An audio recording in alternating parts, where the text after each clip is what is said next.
All right, guys, Darren from FBA Elite, and welcome back to another video. So in this week's video, we're going to be taking a look at why you suck at product research.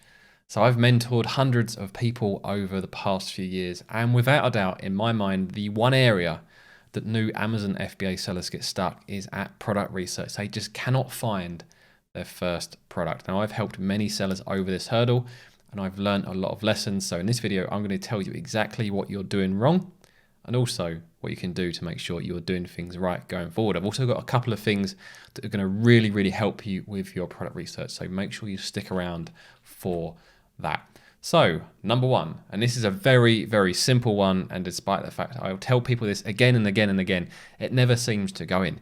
If you're struggling to find a product to sell on Amazon, the chances are you just don't spend enough time doing product research. And if you've been a subscriber to my channel for a while, you've probably seen a lot of my content and know how I do product research. So if you already have that understanding and you're struggling to find products, it is literally just a matter of time. Just commit regularly to time, whether it's half hour a day or maybe every couple of days. If you are consistent with your product research, you will find a good product eventually. The people that don't find a good product, it's because they don't put enough time into it. They take maybe an hour per week and they go, oh, I couldn't find a product. They give up and they get distracted by something else. But if you're consistent with your product research and you put maybe half hour to an hour in per day, within a couple of weeks, you will find at least one, probably more great products to consider. So number one, you don't spend enough time doing product research. Spend more time doing product research. Number two, you don't actually know what you are looking for.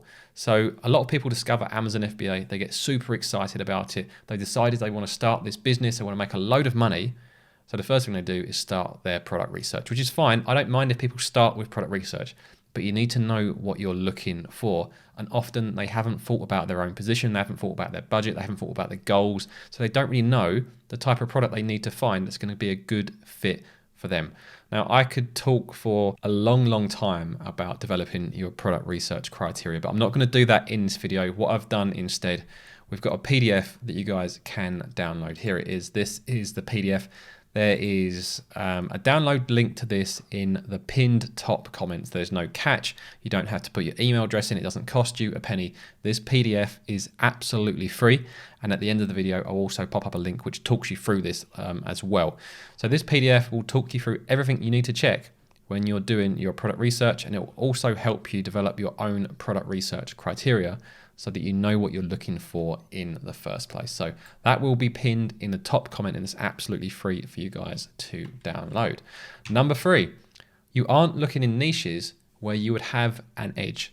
So don't just jump onto Amazon and just go to any completely random product and start going into niches that you don't really understand.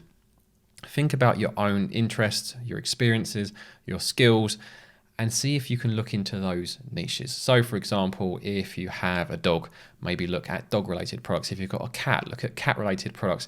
Maybe you're interested in a certain sport or have a certain hobby, or maybe you've just had a baby and you know all about baby products.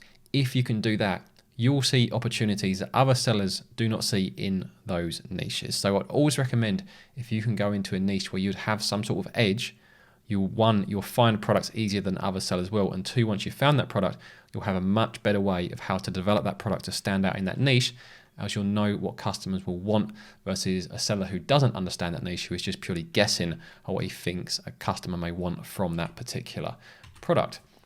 Number four, you try to make products work because you can't find a better product. And I see this all the time. People often come to me to use my mentorship services because they found a product and they want a second opinion. And often the product they give me is very seasonal. And the reason for that is seasonal products often look attractive if you find them when they're actually selling well, because other people aren't competing with you as much. They generally have good sales. There's maybe not as many reviews as your average niche. So the opportunity looks really good. But the truth is they only sell well for part of the year. And usually if that person goes ahead with that product when they found it, by the time they're in stock, that season has probably come to an end. So don't ever go with a seasonal product for your first product. There are enough opportunities out there. You don't have to settle for a seasonal product. You don't have to try and make a product work just because you don't think you can find a better product. There are fantastic opportunities all over Amazon. It may not feel like that at the moment, But if you do number one, which is spend more time doing product research, be consistent with that, you will find great products and you won't have to settle for the one where you're trying to make it work because maybe the profit margin isn't quite there, or maybe the year-round demand isn't quite there. You're never going to find a perfect product. There will always be some sort of trade-off, but don't make a product work when often you'll find a better opportunity if you just keep looking. Number 5, you try to save money by not using paid tools. And this is always a complete waste of time. If you're trying to do product research without paid software, you're going to waste more time. So basically, you're going to lose more money because your time is worth more than the money you'd invest in that software. And you're also going to be at a big disadvantage. You're not going to go onto Amazon and know how well things are selling. You're not going to be able to judge how well they sell year round, see average price points, see review counts. So much data that I've shown you before when I'm doing product analysis. So don't try and save on this area. Don't try and estimate sales by using BSR, which some people will try and teach you. It's just going to make things really, really difficult for you. Just cough up for the software. How many people watching this are struggling with product research but haven't paid out for maybe 1 month's membership to a decent piece of software? If you haven't done that yet, go and do that. I don't care whether it's Helium 10, which is what I use, or something else like Jungle Scout, or one of the many other product research tools out there. Just try that for a month and I guarantee it will make your product research a lot better.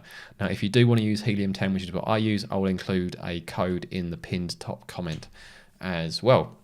Number 6, you exclude niches because existing listings have high review counts. So this is kind of outdated teachings that you'll see on YouTube. People will say, don't go into a niche if everyone's got 3-figure reviews, or don't go into the niche where everyone has very high review counts. Now, there is something to back that up in a sense. If you go to a niche where everyone's got thousands of reviews, often that means those products are well established. And if they're well established, it can be difficult to outsell them. However, you have to try and imagine your product up against those products. So if you launch a product that's very similar, yes, the review count is a big problem, as if your product is similar, the customer is going to judge you based on reviews and based on price.